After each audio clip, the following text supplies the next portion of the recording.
Este é o seu programa Evidências, um programa em busca de fatos que comprovem a veracidade da Bíblia Sagrada. Se você quiser entrar em contato conosco, nos envie um e-mail, evidencias@novotempo.org.br. Quando olhamos aqui na Bíblia, logo no início aparece a história de Adão e Eva, o primeiro casal sendo tentado por uma serpente a comer um fruto proibido. Seria esse relato apenas uma fábula? Será que existe algum relato histórico ou arqueológico que nos ajudam a acreditar no relato da Bíblia Sagrada?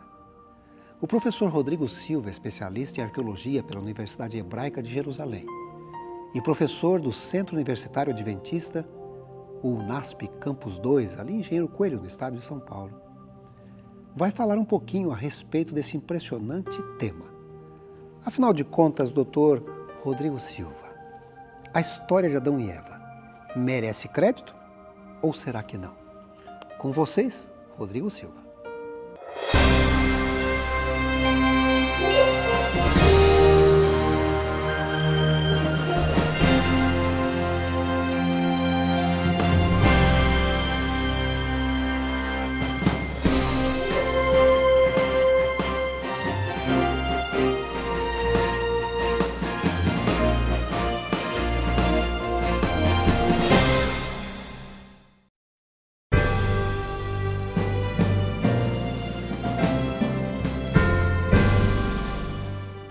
Imagine uma cena não muito incomum em algumas universidades modernas.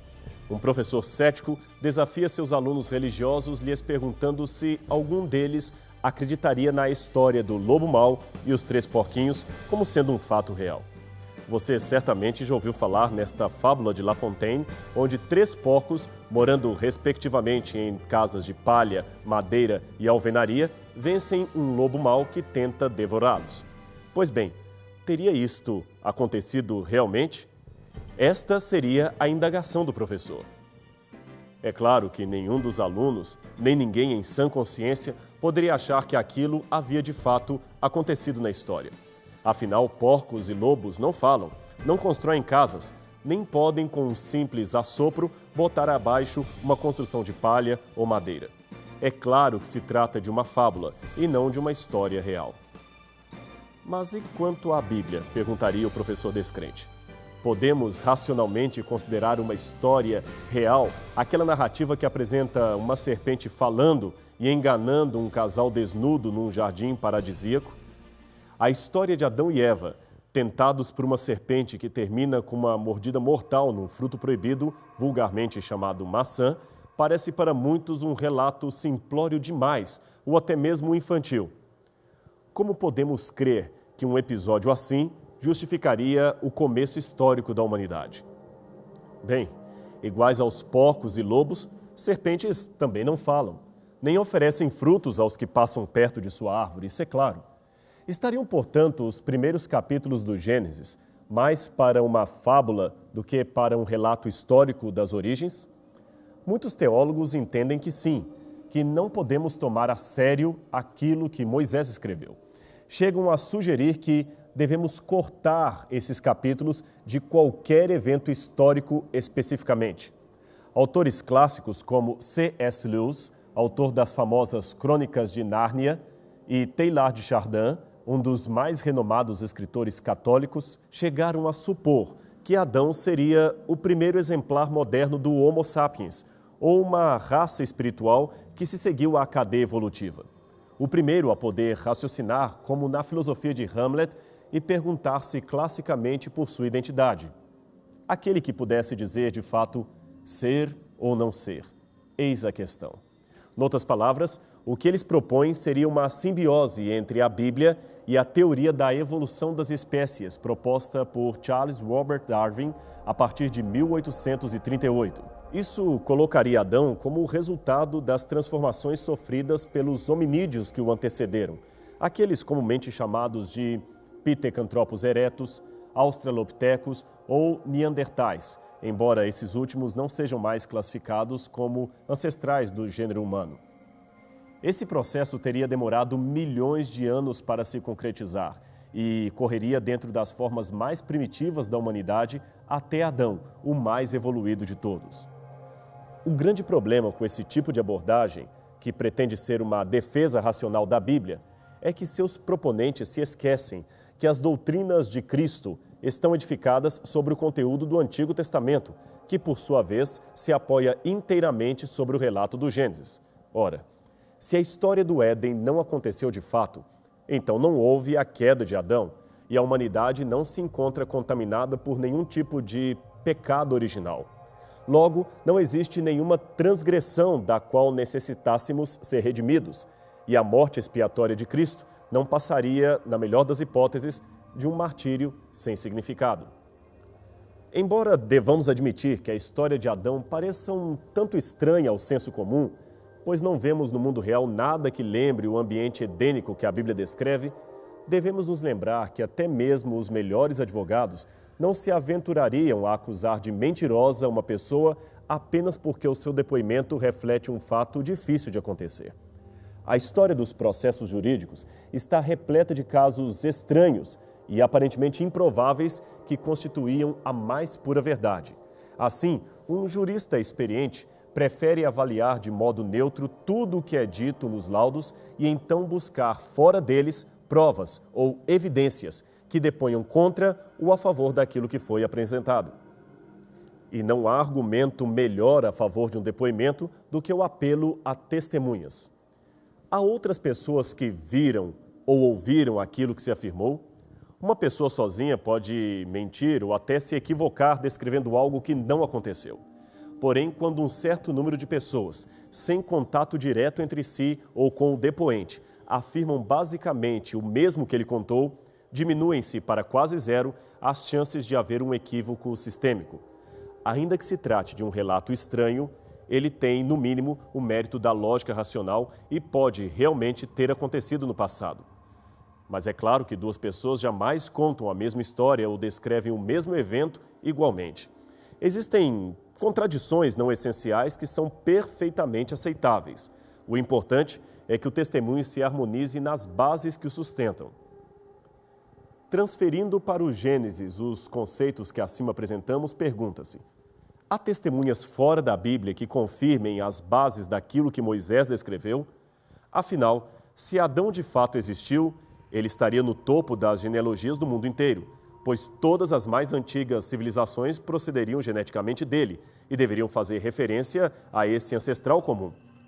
Não se deve esperar, contudo, que as antigas tradições regionais sejam um decalque exato da narrativa bíblica. A história nos revela que houve ondas de apostasia em relação à teologia monoteísta, aquela que saiu do Éden. Isto é, muitos desviaram-se da tradição original adâmica. A comparação, portanto, deve-se resumir à permanência de um esboço similar ou de elementos antigos que sobreviveram ao distanciamento étnico em direção ao politeísmo posterior. Vasculhando, pois, as origens da civilização, ao mais distante que a história escrita consegue nos levar, chegamos até por volta do 3º milênio antes de Cristo, quando surgiram os primeiros livros da humanidade. Eles foram originalmente produzidos num sistema de escrita pictogrâmica que você pode ver no canto esquerdo de sua tela. Ali as figuras representavam objetos e depois vieram a ser os primeiros traços ideogrâmicos, aqui dispostos no centro, quando as figuras começaram a representar ideias e conceitos. Finalmente, então, surgiu o sistema fonográfico, reproduzido na última coluna, onde cada figura representava um som. Como não havia ainda o papel que hoje conhecemos, a escrita era feita em tabletes de argila, como este que tenho aqui em minhas mãos. Escrevia-se normalmente com argila ainda úmida, que depois era secada ao sol ou em fornos propriamente preparados para este fim. Esse sistema ajudava muito na preservação do documento, pois, uma vez seco, o barro escrito podia durar milhares de anos debaixo da terra. Os caracteres eram normalmente traçados a partir de pequenos sulcos feitos na argila, que mais pareciam cunhas em miniatura. Por isso receberam o nome de cuneiforme, isto é, escrita em forma de cunha. Curiosamente, os primeiros registros escritos da humanidade foram produzidos mais ou menos na mesma época, tanto na Mesopotâmia quanto no Egito. Por que justamente nesses dois países? provavelmente porque foram estes os dois centros que mais rápido se desenvolveram após o dilúvio, gerando as mais antigas comunidades urbanas da história. Ali, a unificação política dos clãs e das tribos em torno de um sistema religioso governamental resultou numa sociedade centralizada que se organizava a partir de uma estrutura bastante complexa.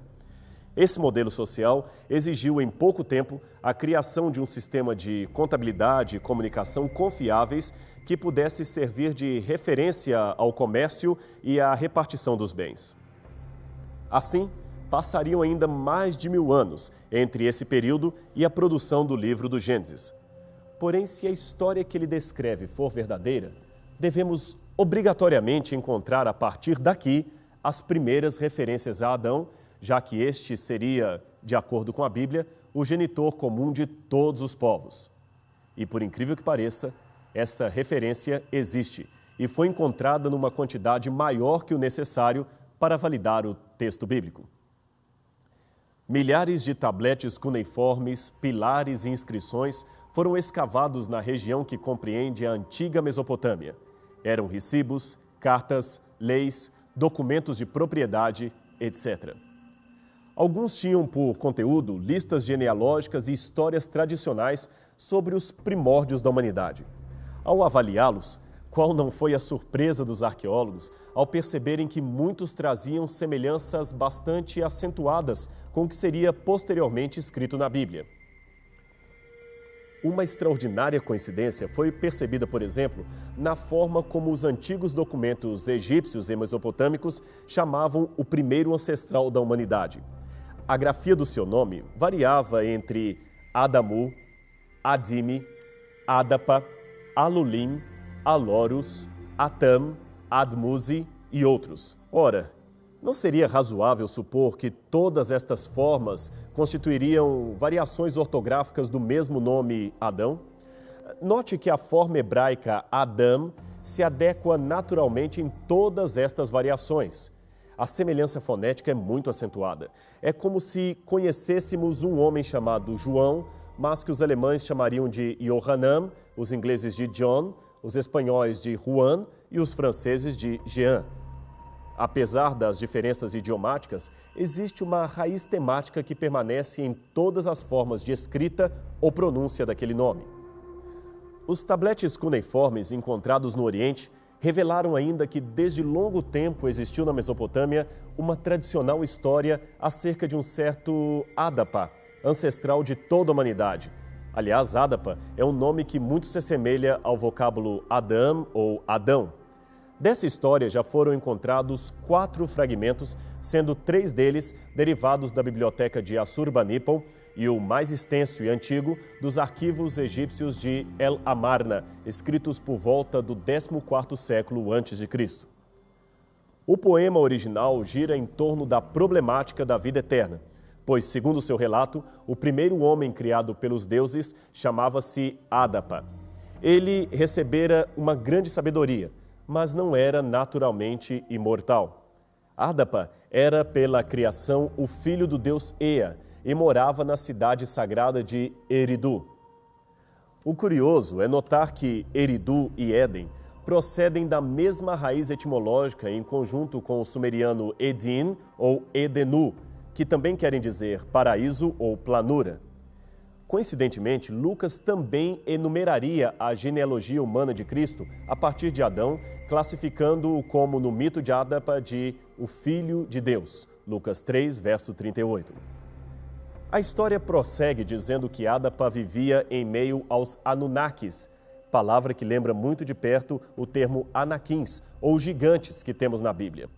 Depois apresenta sua falha ao quebrar com a vela do seu barco a asa do vento sul, impedindo-o de soprar sobre a terra.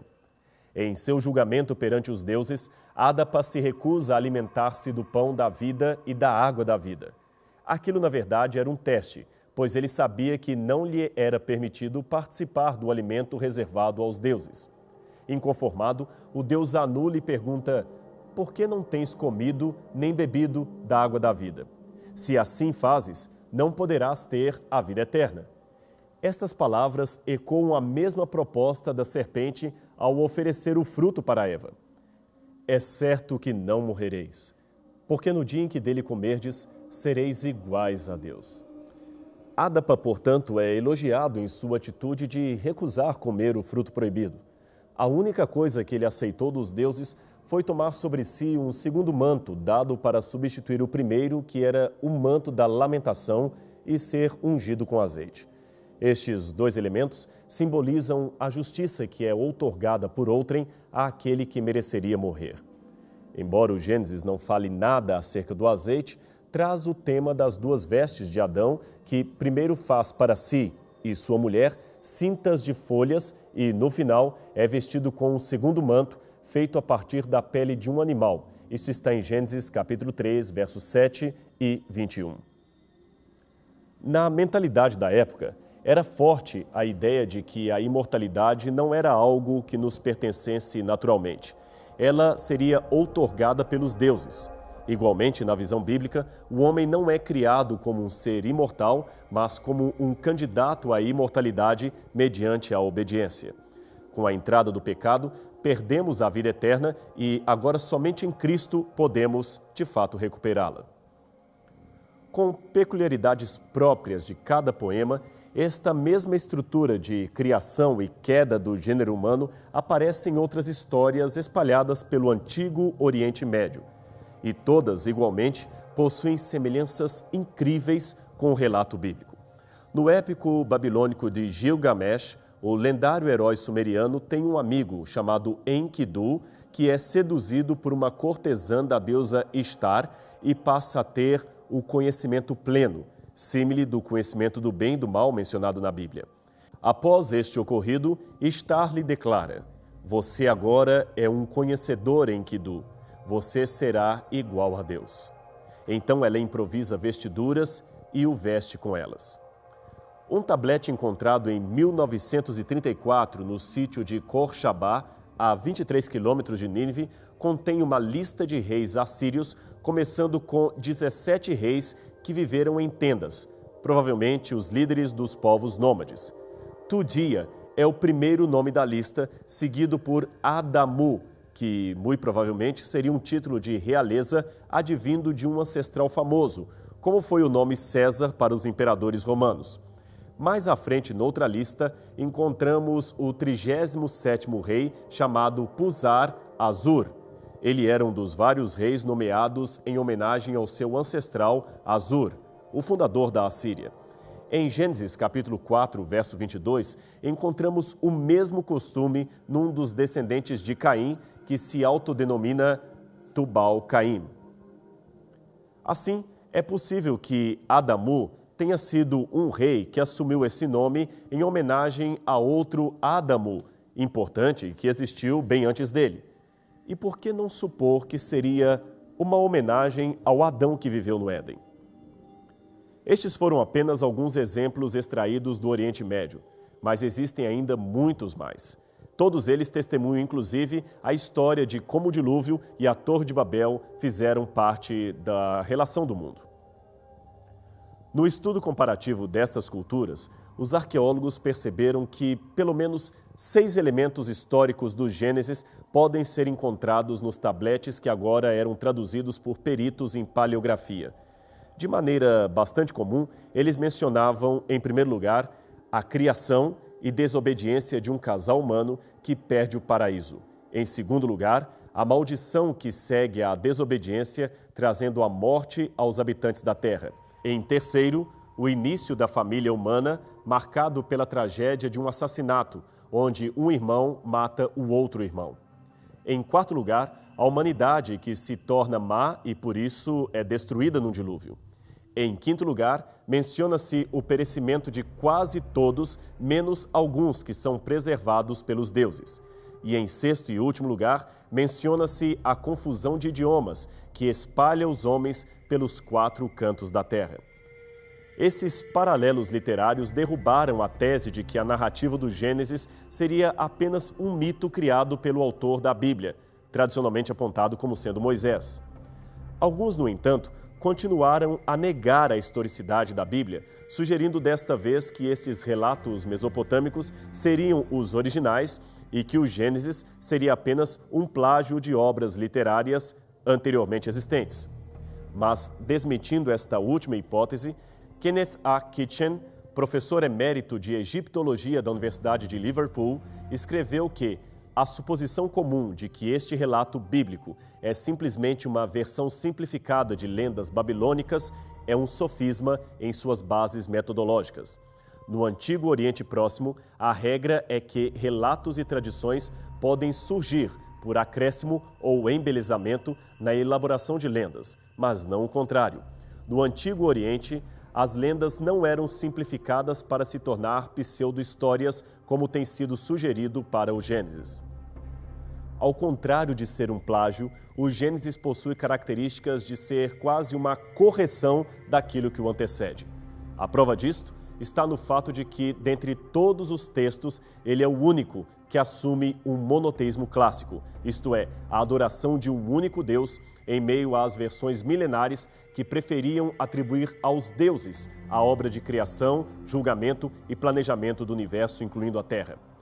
Até mesmo o antropólogo judeu Claude Lévi-Strauss, que considerava o relato da criação um mito, foi forçado a admitir que grande surpresa e perplexidade surgem do fato de que esses temas básicos para os mitos da criação são mundialmente os mesmos em diferentes áreas do globo, principalmente fora do Oriente Médio. Se o relato bíblico fosse apenas uma reprodução de lendas culturais da Mesopotâmia, não deveríamos encontrar esta mesma história tão largamente ensinada e divulgada entre povos que viviam fora das terras bíblicas e não tinham, até onde se saiba, nenhum contato com as escrituras hebraicas ou com a tradição sumeriana. Foi uma grande surpresa para muitos missionários encontrar entre aborígenes e tribos isoladas das Américas, Ásia e África e até a Oceania, tradições orais tremendamente similares à narrativa bíblica. Vários missiólogos e antropólogos reconheceram a importância dos paralelos bíblicos nas culturas pagãs ao coletarem em livros, que se tornariam best-sellers em várias partes do mundo, as histórias dali e sua similaridade com a Bíblia. É o caso do famoso livro A Eternidade em Seus Corações, escrito pelo missiólogo Don Richardson, do qual extraímos alguns exemplos. No norte de Calcutá, na Índia, viviam 2,5 milhões de pessoas conhecidas como povo Santal. Sua antiquíssima tradição conta que um deus chamado Thakur-Gil criou primeiro o homem do barro e deu-lhe o nome de Haram. Note a semelhança fonética com o hebraico Adam. Depois criou a mulher, que recebeu o nome de Aio. Ambos foram colocados num jardim paradisíaco chamado Hihiri Pipiri. Ali, um ser sagaz chamado Lita fez cerveja de arroz e ofereceu ao casal. Desobedecendo às ordens divinas, eles beberam o líquido e dormiram. Quando acordaram, perceberam que estavam nus. Distante da Índia, encontramos ainda outra remota tradição contada pelo povo Karen da Birmânia. Ela está preservada em antigos hinos que foram traduzidos de um primitivo dialeto no final do século XVIII. Uma das estrofes litúrgicas diz que um deus chamado Iuá formou o mundo a partir da água e a terra produziu o fruto da tentação. Veja a semelhança com o Gênesis. Havia ainda ordens explícitas para que ninguém pudesse comer do fruto proibido, mas um espírito rebelde chamado Kaoli enganou 2 pessoas, fazendo-as experimentar o alimento da morte. Por causa disto, os homens ficaram sujeitos à doença, ao envelhecimento e à punição. Estas são apenas 2 das muitas tradições semelhantes ao relato bíblico que podem ser encontradas fora do Oriente Médio. Portanto, o que nos resta é aceitar a hipótese de que tanto o Gênesis quanto estes mitos, por mais distorcidos que estejam, procedam igualmente de uma mesma raiz tradicional, a saber, a história de Adão e Eva. Todos eles narram, à sua maneira, o que de fato aconteceu e ficou marcado por muitas gerações na memória dos povos. A distorção, é claro, foi se tornando cada vez mais acentuada à medida que os descendentes de Adão mergulhavam no politeísmo, perdendo de vista o aspecto monoteísta de Deus que vinha desde o Éden. Mas, como vimos, a história da Bíblia é real. E assim sendo, nada mais racional do que tomar uma decisão ao lado de Cristo e se preparar para o dia em que voltaremos ao Éden que Adão perdeu. Mas Cristo recuperou esse paraíso, o mesmo paraíso perdido.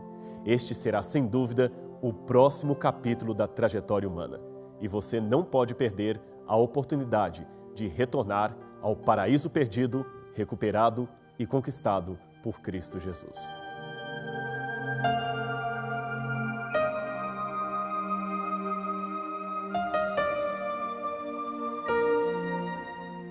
É impressionante como a arqueologia e a história cada vez mais apresentam evidências para crermos na Bíblia Sagrada. E se você quiser estudar mais a Bíblia Sagrada, queremos oferecer para você um curso bíblico. Você pode mandar um e-mail ou pode telefonar. O nosso telefone é 12 21 27 31 21. Vai ser um prazer atender o seu pedido por telefone. Mas se você mandar um e-mail, também podemos mandar o curso bíblico. Nosso e-mail é evidências@novotempo.org.br. Este é o programa Evidências, um programa em busca de fatos que comprovem a veracidade da Bíblia Sagrada. Até o nosso próximo encontro.